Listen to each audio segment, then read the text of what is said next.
একাদশ শ্রেণীর প্রিয় ছাত্রছাত্রী, আজকে মূলত প্রথম সেমিস্টারে বাংলা বিষয় থেকে যে সমস্ত গল্পগুলো আছে তার মধ্যে পুঁইমাচা গল্পটি তোমাদের সঙ্গে আলোচনা করব।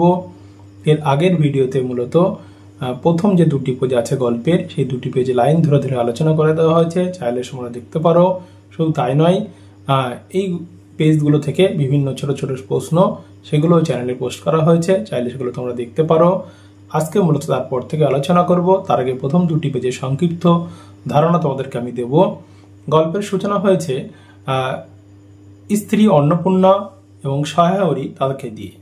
অর্থাৎ সহায়রী তিনি গ্রাম কোথাও থেকে তিনি তার বাড়িতে এসছে একটি ঘটি বাটি নিতে, এবং তিনি বাড়ি এসে তার স্ত্রীর কাছে একটি ঘটি বাটি চাই, কারণ তিনি সেই ঘটি বাটি করে তিনি রস সংগ্রহ করে আনবেন। এদিকে স্ত্রী সেখানে বাড়িতে বসে তিনি কিন্তু ঝাঁটার কাঠি দিয়ে নারকেল তেলের বোতল থেকে নারকেল তেল বার করছিল। অর্থাৎ শীতকালে আমরা জানি নারকেল তেল বসে যায়, তাই বোঝাই যাচ্ছে যে গল্পের সূচনা হয়েছে কিন্তু শীতকাল দিয়ে। এবং দেখা যায় যখন নারকেল এই খেজুরের রস আনার জন্য সহায়রী তার স্ত্রীর কাছে ঘটি বাটি চাইছিল, তখন সে বিষয়ে তার স্ত্রী কোনো ভ্রুক্ষেপ করেনি। এবং এই সময় সহায়রী মনে করেছিল হয়তো বড় কোনো দুর্যোগের আশঙ্কায় হয়তো তার স্ত্রী এখন চুপ করে আসে, হয়তো তিনি খুব শীঘ্রই রেগে যাবে এবং রেগে গিয়ে সহায়রীকে হয়তো উল্টোপাল্টা বলতে পারে। কিন্তু তা না করে তার স্ত্রী শান্ত গলায় তাকে বলল সে কোনো খোঁজ রাখে না। এদিকে তার যে মেয়ে, অর্থাৎ তাদের 3 মেয়ে, খেন্তি, পুটি এবং রাধি। খেন্তি বয়স হয়েছে, তার 15 বছর হয়ে গেছে। বিয়ের জন্য পাত্র দেখার কোনো চিন্তাভাবনা তার স্বামীর নেই, অর্থাৎ পিতা সহায়রীর নেই। এই জন্য তিনি রুষ্ট, এবং গ্রামের লোকজন তারা তাদেরকে একঘরে করে দিয়েছে। সেই খবরটি অন্নপূর্ণা আগে থেকে জেনে গিয়েছিল। এই জন্য তিনি তার সহায়রীকে তিনি এই বিষয়ে তিনি তাকে বকছিলেন বা তাকে কথা শোনাচ্ছিলেন। এমন অবস্থায় যখন সহায়রী মনে করলেন যেখানে থাকলে ঝামেলা হতে পারার বেশি, এই জন্য তিনি নিজেই একটি ঘটি বাটি নিয়ে তিনি সেখান থেকে চলে যাবেন। ঠিক সেই সময় দেখা যায় তাদের যে 3 মেয়ে খেন্তি, পুটি, রাধি তারা বাড়ি আসে, এবং দেখা যায় খেন্তির হাতে সেখানে কিন্তু ছিল পুঁইশাকের ডাঁটা, অর্থাৎ যেগুলো হলুদ হয়ে গেছে, অর্থাৎ পেকে গেছে। সেই যেগুলো হয়তো ফেলে দেওয়া হচ্ছিল তারা সেগুলো কুড়িয়ে নিয়ে এসেছে। এই অবস্থায় এই দৃশ্য দেখে অন্নপূর্ণা এবং সহায়রী তার দুজনের মধ্যে ভিন্ন প্রতিক্রিয়া হয়। অর্থাৎ সহায়রী সেখানে কিছু বলেনি, কিন্তু অন্নপূর্ণা সে রেগে যায়। পরে সমস্ত পাকা ডাঁটা তোরা ঘর থেকে নিয়ে এসছিস, লোকে তাদের বাড়ির জঞ্জাল পরিষ্কার করার জন্য তাদেরকে এগুলো দিয়েছে। শুধু তাই নয়, এই যে খেন্তি, সেই খেন্তির পরিচয় এখানে দেওয়া হয়েছে। কিন্তু যথেষ্ট একটি বড় হয়েছে এবং তার বিবাহের বয়স হয়েছে। এর আগে তার এক জায়গায় বিয়ে ঠিক হয়েছিল, তার বিয়ে হয়নি, কারণ যে পাত্র ঠিক করা হয়েছিল সেই পাত্র একটা অসামাজিক কাজের সঙ্গে জড়িত ছিল। এই জন্য সহায়রী তার যে কন্যা খেন্তি তাকে তিনি সেই পাত্রের সঙ্গে বিয়ে দেয়নি। অর্থাৎ তিনি আমরা বলতে পারি যে বিয়ে ঠিক হয়ে বিয়ে ভেঙে যাওয়া একটি মেয়ে। তাই এই জন্য সমাজে আগে তাদেরকে অন্য চোখে দেখা হতো, তাই গ্রামের লোকজন তাদেরকে একঘরে করে দিয়েছে, যেহেতু মেয়ের বয়স হয়েছে এখনো বিয়ে দিতে পারেনি। এদিকে মেয়ে খেন্তি তিনি ধীরে ধীরে বড় হচ্ছে, গ্রামের যে লোকজন দেখতে পাচ্ছে, এবং তার হাতে মনে রাখবে কাচের চুড়ি ছিল, যেগুলো সেফটিপিন দিয়ে বাঁধা ছিল। যে সেফটিপিনটি কিন্তু বলা হচ্ছে প্রাগ ঐতিহাসিক যুগের, অর্থাৎ অনেক আগের যুগের। এখানে সহায়রী স্ত্রী অন্নপূর্ণা তিনি তার স্বামীকে যেমন বকাবকি করছিল, অর্থাৎ খেন্তিকে বিয়ে দেওয়ার জন্য পাত্র দেখার দায়িত্ব তারই, কিন্তু এ বিষয়ে তার কোনো ভ্রুক্ষেপ নেই। শুধু তাই নয়, খেন্তিও সারাদিন ঘুরে ঘুরে বেড়ায়, এবং তিনি বলে পিতা যেমন হয়েছে তার মেয়েও ঠিক তেমন হয়েছে। এই অবস্থা দেখা যায় সেখানে একটা পরিস্থিতি ভিন্ন রকম হয়। অর্থাৎ সেখানে সহায়রী এবং তার স্ত্রী অন্নপূর্ণার মধ্যে খেন্তি মেয়েকে নিয়ে বাঘ বিতণ্ডা তৈরি হয়। তার মধ্যে খেন্তি যখন সেখানে ডাঁটা শাক, পুঁই শাক নিয়ে আসে, সেখানে কিন্তু তিনি তার মেয়েকেও বকাবকি করছিল এবং বলছিল সেগুলো ফেলে আসতে। এবং শুধু তাই নয়, একটি মেয়ের হাতে সেখানে মনে রাখবে যে কিছু চিংড়ি মাছ ছিল পাতার মধ্যে জড়ানো। এখানে এই 2 নম্বর পেজ শেষ হচ্ছে। চলো আমরা দেখব আজকে তারপরে যে আলোচনা, সেই আলোচনা, এবং আমরা এই অধ্যায় থেকে যে সমস্ত ছোট ছোট প্রশ্ন সেগুলোও কিন্তু চ্যানেলে পোস্ট করা হবে। তাই অবশ্যই চ্যানেলটি সাবস্ক্রাইব করে আমাদের পাশে রাখো। দেখে নাও পুঁইমাচা গল্পের 3 নম্বর পেজ। মেয়েটি শান্ত অথচ ভয় মিশ্রিত দৃষ্টিতে মার দিকে চাহিয়া হাতের বাঁধন আলগা করিয়া দিল। পুঁইশাকের বোঝা মাটিতে পড়িয়া গেল। অন্নপূর্ণা বকিয়া চলিলেন, যা তো রাধি, ও আপদগুলো টেনে খিড়কির পুকুরের ধারে ফেলে দিয়ে আইতো। ফের যদি বাড়ির বার হতে দেখেছি তবে ঠ্যাং খোড়া না করিত। অর্থাৎ মেয়েটি তার মায়ের বকুনিতে ভয় পেয়েছে এবং এই ভয় পাওয়ার ফলে তার হাতের যে বাঁধন অর্থাৎ যে শক্ত করে তিনি পুঁই শাকের যে ডাঁটাগুলো নিয়ে এসেছিল সেগুলো মাটিতে পড়ে গিয়েছিল হাত আলগা করার ফলে। আর সেই সঙ্গে অন্নপূর্ণা তার অন্য একটি মেয়ে রাধিকে সেগুলো খিড়কির অর্থাৎ দরজার ওই পাশের পুকুর ছিল সেই পুকুরে ফেলে দিয়ে আসতে বলেছিল এবং তাদেরকে বলেছিল যদি বাড়ির বাইরে যদি যায় তাহলে ঠ্যাং খোড়া করে দেবে। বোঝা মাটিতে পড়িয়া গিয়েছিল, অর্থাৎ বোঝা মানে এখানে সেই পুঁই শাকের ডাঁটার বোঝা। ছোট মেয়েটির কলের পুতুলের মতো সেগুলি তুলিয়া লইয়া খিড়কির অভিমুখে চলিল। কিন্তু ছোট মেয়ে অত বড় বোঝা আঁকড়াইতে পারিল না, কারণ সে ছোট, এজন্য অনেকগুলি ডাঁটা এদিক ওদিকে ঝুলিতে ঝুলিতে চলিল। সহায়রীর ছেলেমেয়েরা তাহাদের মাকে অত্যন্ত ভয় করিত। সহায়রী আমতা আমতা করিয়া বলিতে গেলেন, তা এনেছ ছেলে মানুষ খাবে বলে, তুমি আবার বরং পুঁই শাকের বোঝা লইয়া যাইতে যাইতে ছোট মেয়েটি ফিরিয়া দাঁড়াইয়া মার মুখের দিকে চাহিল। অন্নপূর্ণা তাহার দিকে চাহিয়া বলিলেন, না না, নিয়ে যা, খেতে হবে না। মেয়ে মানুষের দিকে মানুষের আবার অত লোনা কিসের, অর্থাৎ লোনা মানে লোভ কিসের। এক পাড়া থেকে আর এক পাড়ায় নিয়ে আসবে দুটো পাকা পুঁই শাক ভিক্ষে করে, যা যা তুই যা, দূর করে বনে দিয়ে আয়। অর্থাৎ তার পিতা বলছিল বাচ্চারা নিয়ে এসছে, অর্থাৎ তার স্ত্রীকে সে রান্নার কথা বলছিল, কিন্তু তার স্ত্রী তাদেরকে ধমক দেয় এবং সেগুলো বলে ফেলে দিয়ে আসতে। সহায়রীর বড় মেয়ের মুখের দিকে চাহিয়া দেখিলেন তার চোখ দুটো জলে ভরিয়া আসিয়াছে। তার মনে বড় কষ্ট হইল, কিন্তু মেয়ের যতই সাধের জিনিস হোক পুঁই শাকের পক্ষাবলম্বন করিয়া দুপুরবেলা স্ত্রীকে চটাইতে তিনি আদৌ সাহস হইলেন না। নিঃশব্দে খিড়কি দৌড় দিয়া বাইর হয়ে গেলেন। অর্থাৎ সহায়রী খেন্তির পিতা, তিনি তার স্ত্রীকে আর না চটাতে চেয়ে তিনি বাড়ি থেকে চলে গেলেন। এদিকে তিনি দেখলেন তার যে বড় মেয়ে, অর্থাৎ যে পুঁই শাক খেতে খুব ভালোবাসে পুঁই শাকের, তার চোখগুলো জলে ভরে এসছে, কারণ তিনি অনেক আশা করে সেই মেয়েটি কিন্তু পুঁই শাকের ডাঁটাগুলো বাড়িতে নিয়ে এসেছিল।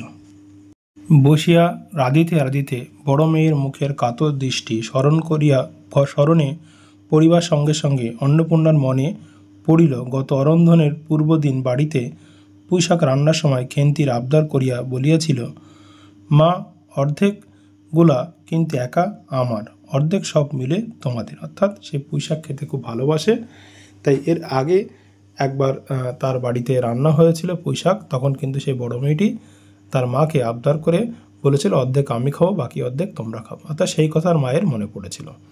বাড়িতে কেউ ছিল না, তিনি নিজে গিয়া উঠানের ও খিড়কির দরে আশেপাশে ডাঁটা পড়িয়াছিল সেগুলি কুড়িয়া লইয়া আসিলেন। বাকিগুলো কুড়ানো যায় না, ডোবার ধারে ছাই গাদায় ফেলিয়া দিয়াছে।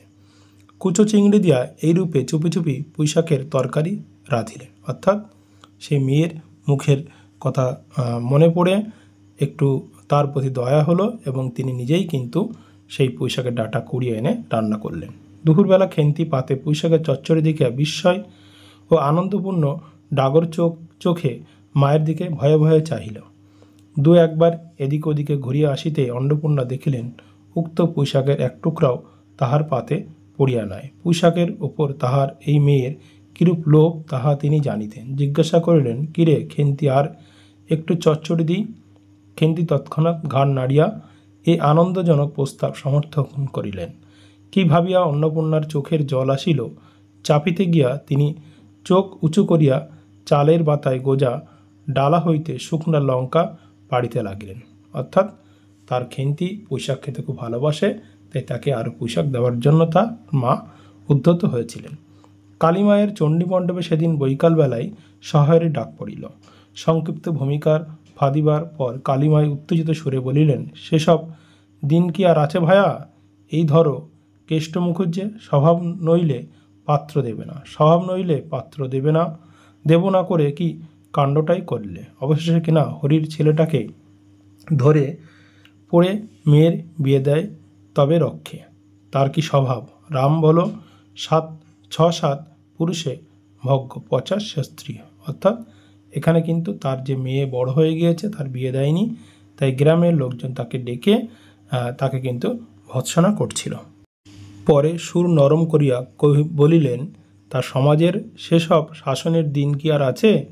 দিন দিন চলে যাচ্ছে, বেশি দূর যায় কেন? এই যে তোমার মেয়েটির 13 বছরের, অর্থাৎ এই প্রসঙ্গ আলোচনা করতে করতে এখানে খেন্তির কথা তুলেছে। সহায়রীর বাবা বাধা দিয়া বলিতে লাগলেন, এই শ্রাবণে 13, অর্থাৎ তাকে 13 বলতে বলতে বলছে এই শ্রাবণ মাসে 13 হবে, অর্থাৎ এর আগে আমরা দেখেছি কিন্তু 15 বছরের কথা বলা হয়েছে। অর্থাৎ এখানে সহায়রী তিনি বাইরে 13 বছর বলছে এবং বলছে শ্রাবণ মাসটা আসলে তার বয়স 13 হবে। আহা আহা 13 আর 16 তফাৎ কিসের শুনি? 13 আর 16 তফাৎটা কিসের? আর সে তো 13 হোক, চাই 16 হোক, চাই 50 হোক, তাতে আমাদের দরকার নেই। সে তোমার হিসেব তোমার কাছে, কিন্তু পাত্রর আশীর্বাদ হয়ে গেল, তুমি বেঁকে বসলে কি জন্য শুনি? ও তো তোমার একরকম উৎসুক করা মেয়ে, অর্থাৎ বিয়ে ভেঙে গিয়েছে এরকম মেয়ে। আশীর্বাদ হওয়া যা বিয়ে হওয়া তা, 7 পাকে যা বাকি, এই তো। অর্থাৎ বলতে চাইছে যে মেয়ের আশীর্বাদ হয়েছে, হয়ে বিয়ে ভেঙে গেছে, অর্থাৎ আশীর্বাদ হয়ে যাওয়া মানে বিয়ের সমান। সমাজে বসে এইসব কাজগুলো তুমি যে করবে আর আমরা বসে বসে দেখব, এ তুমি মনে ভেবো না। সমাজের বামুনদের যদি জাত মারবার ইচ্ছে না থাকে, মেয়ের বিয়ের বন্দোবস্ত করে ফেলো। পাত্তর রাজপুত্র না হলে পাত্তর মেলে না, অর্থাৎ ঠাট্টা করে কথা বলছে। গরিব মানুষ দিতে থুতে পারবে না বলেই শ্রীমন্ত মজুমদারের ছেলেকে ঠিক করে দিলাম। বলছে তুমি গরিব মানুষ, তুমি বেশি কিছু দিতে পারবে না, অর্থাৎ পাত্রকে জিনিসপত্র দেওয়ার কথা এখানে বলা হচ্ছে। তার জন্যে শ্রীমন্ত মজুমদারের ছেলে ঠিক করে দিলাম। লেখাপড়া নাই বা জানলো, জজ ম্যাজিস্ট্রেট না হলে কি মানুষ হয় না? দিব্যি বাড়ি বাগান পুকুর, শুনলাম এবার নাকি 20 জমিতে 4টি আমন ধানও করেছে। ব্যাস রাজার হাল। 2 ভাইয়ের অভাব কি? অর্থাৎ বলতে যাচ্ছে যে বিয়েটা ঠিক হয়েছিল শ্রীমন্ত মজুমদারের সাথে খেন্তির, সেই বিয়েটা ভেঙে দিয়েছিল, অর্থাৎ বিয়েটা আশীর্বাদ হওয়ার পরে হয়নি, তাই সেই বিষয় নিয়ে তারা সহায়রীকে নানান কথা শোনাচ্ছিল। এরপর দেখো ইতিহাসটা হইতেছে এই যে মণিগায়ের উক্ত মজুমদার মহাশয়ের পুত্রটি কালিময় ঠিক করিয়া দেন, অর্থাৎ কালিমায় মণিগায় মজুমদারের যে ছেলেটি সেটা ঠিক করে দিয়েছিল। মনে কোথায় বাড়ি? মণিগায় বাড়ি।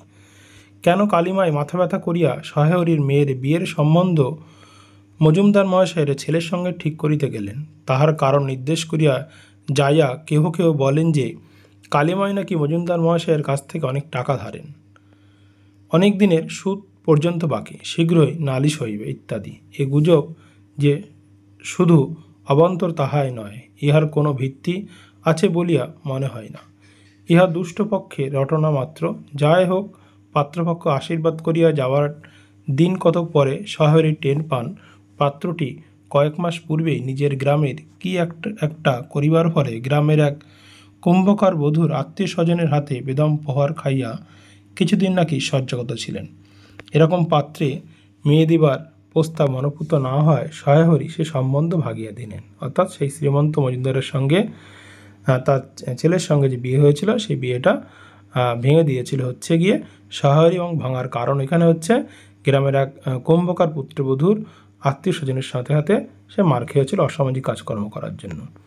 দিন 2 পরের কথা, সকালে উঠিয়া সহায়রীর উঠানে বাতাবি লেবু গাছের ফাঁক দিয়া যেটুকু নিতান্ত কচি রাঙা রৌদ্র আসিয়াছিল, তাহারই আতপে বসিয়া আপন মনে তামাক টানিতেছে। বড় মেয়ে খেন্তি আসিয়া চুপি চুপি বলিল, বাবা যাবে না?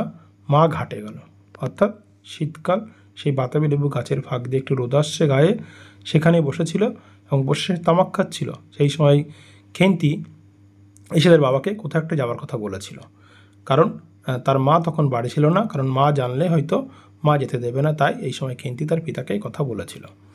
সহায়রী একবার বাড়ির পাশে ঘাটের পথের দিকে কি জানি কেন চাহিয়া দেখিলেন, পরে নিম্ন স্বরে বলিলেন, যা শিগগিরই শাবলখানা নিয়ে আয় দেখি। অর্থাৎ শাবল, অর্থাৎ কোনো কিছু তোলার কথা বলা হচ্ছে। কথা শেষ করিয়া তিনি উৎকণ্ঠার সহিত জোরে জোরে তামাক টানিতে লাগলেন এবং পুনরায় একবার কি জানি কেন খিড়কির দিকে সতর্ক দৃষ্টি নিক্ষেপ করিলেন। ইতিমধ্যে প্রকাণ্ড ভারী একটা লোহার শাবল 2 হাত দিয়া আঁকড়াইয়া ধরিয়া খেন্তি আসিয়া পড়িল। তৎপরে পিতাপুত্রীতে সন্তর্পণে সম্মুখের দরজা দিয়া বাহির হইয়া গেল। ইহাদের ভাব দেখিয়া মনে হইতেছিল ইহারা কাহারে ঘরে শীত দিবার উদ্দেশ্যে যায় চলিয়াছে। অর্থাৎ শীত মানে দেয়ালের নিচ থেকে গর্ত করে কারোর বাড়িতে চুরি করা। অর্থাৎ যেহেতু সহায়রীর স্ত্রী অন্নপূর্ণা বাড়ি ছিল না, তাই অন্নপূর্ণাকে ফাঁকি দিয়েই তারা শাবল নিয়ে কোথায় যাওয়ার কথা বলছিল। কারণ তার স্ত্রী যদি বাড়ি থাকে তাহলে এ বিষয়ে তাদেরকে উল্টোপাল্টা বলতে পারে, তাই তারা চুরি অর্থাৎ স্ত্রীর কে না জানিয়ে তারা যাওয়ার চেষ্টা করছিল। তাহলে আজকে এই পর্যন্ত, ভিডিওটি আর বড় করছি না। পরের ভিডিওতে পরের বিষয়গুলো আলোচনা করা হবে। সেই আলোচনা পেতে অবশ্যই চ্যানেল সাবস্ক্রাইব করে আমাদের পাশে থাকো। দেখুন, এখান থেকে কিছু গুরুত্বপূর্ণ ছোট প্রশ্ন। তার মনে বড় কষ্ট হইল, কষ্টের কারণ কী ছিল? উত্তর, খেন্তির পুঁইশাক এনেও খেতে না পারায়। কী ভাবিয়া অন্নপূর্ণার চোখে জল আসিল, জল আসার কারণ কী ছিল? উত্তর, অকারণে খেন্তিকে বকাবকি করায়। 3, পুঁইশাকের তরকারি রান্না হলো কুচো চিংড়ি দিয়ে। 4, খেন্তি ভালোবাসত পুঁইশাকের তরকারি। 5, সহায়রীর ডাক পড়িল কালীমায়ের চণ্ডী মণ্ডপে সেদিন বৈকালবেলা। আপদগুলো টেনে খিড়কির পুকুরের ধারে ফেলে দিয়ে আইতো। কি ফেলে দিয়ে আসার কথা বলেছিল? পুঁইশাকের ডাঁটাগুলো রা দেখে ফেলে দিতে বলেছিল তার মা। এর পরের প্রশ্ন, আমরা বসে বসে দেখব এ তুমি মনে মনে ভেবো না। কি দেখার কথা বলা হয়েছে? উত্তর, আশীর্বাদ হওয়ার পরও বড় মেয়ের বিয়ে না হওয়া। অর্থাৎ খেন্তির আশীর্বাদ হওয়ার পরে তার বিয়েটা ভেঙে গিয়েছিল। 8, কেষ্ট মুখুজ্জের মেয়ের বিয়ে হয় হরি ছেলের সঙ্গে। কি কাণ্ডই না করলে, কে কি কাণ্ড করেছিল? উত্তর, কেষ্ট মুখুজ্জে। পরের প্রশ্ন, খেন্তির সঙ্গে শ্রীমন্ত মজুমদারের পুত্রের বিবাহের সম্পর্ক ঠিক করে দেন কালীমাই ঠাকুর। খেন্তির জন্য কাকে পাত্র ঠিক করা হয়েছিল? উত্তর, শ্রীমন্ত মজুমদারের ছেলেকে। শ্রীমন্ত মজুমদারের বাড়ি কোথায় ছিল? উত্তর, মণিগায়ে। শ্রীমন্ত মজুমদারের ছেলের লেখাপড়া ছিল নিরক্ষর। খেন্তির জন্য যে পাত্র দেখা হয়েছিল তাদের আর্থিক অবস্থা ছিল সঙ্গতি সম্পন্ন। শ্রীমন্ত মজুমদারের ব্যবসা ছিল সুদের কারবার। শ্রীমন্ত মজুমদারের ছেলে ছিল 2টি। শ্রীমন্ত মজুমদারের ছেলেরা কি ভালো ছিল না? ছেলের তো চরিত্র ভালো ছিল না। সহায়রী শ্রীমন্ত মজুমদারের ছেলের সঙ্গে মেয়ের বিয়ে ভেঙে দেন, কারণ পাত্রটি কয়েক মাস আগে কোনো একটি কাজের জন্য গ্রামে প্রহূত হন। শ্রীমন্ত মজুমদারের ছেলেকে প্রহার করেছিল কুম্ভকার বধূর আত্মীয়রা। ভিডিওটি দেখার জন্য তোমাকে অনেক ধন্যবাদ। এবং বাকি এই গল্পের আলোচনা ও প্রশ্নোত্তর পেতে অবশ্যই চ্যানেলটি সাবস্ক্রাইব করে আমাদের পাশে থাকো।